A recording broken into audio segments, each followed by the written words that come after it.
Ada orang yang kalau sakit hati itu nggak teriak, nggak marah, dia tuh cuma diem.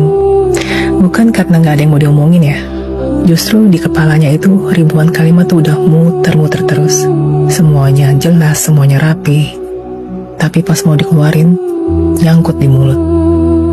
Akhirnya ya udah dipendam aja, dan pelan-pelan pun jadi kebiasaan. Jadi kayak tombol otomatis.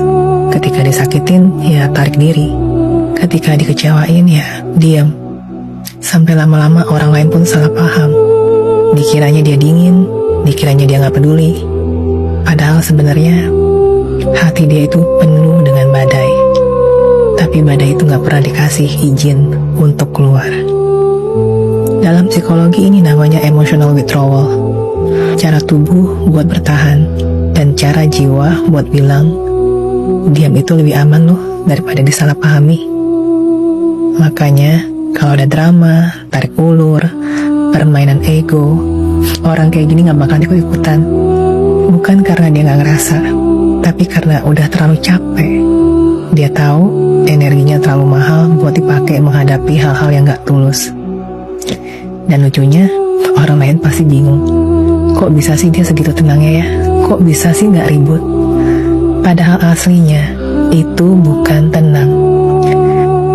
Itu adalah luka yang udah dilatih menjadi hening.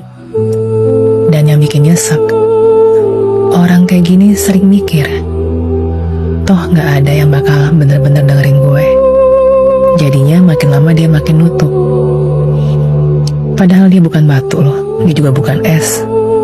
Dia cuma manusia yang pernah terlalu sering ngerasa salah, ngerasa gak dimengerti, sampai akhirnya dia percaya bahwa diam lebih aman.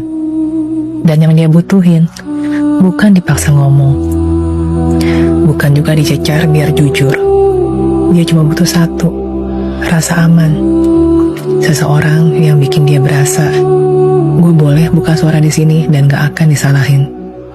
Jadi kalau suatu hari dia akhirnya ngomong ke elo, itu bukan karena elo hebat dalam memaksa, tapi karena dipercaya sama elo.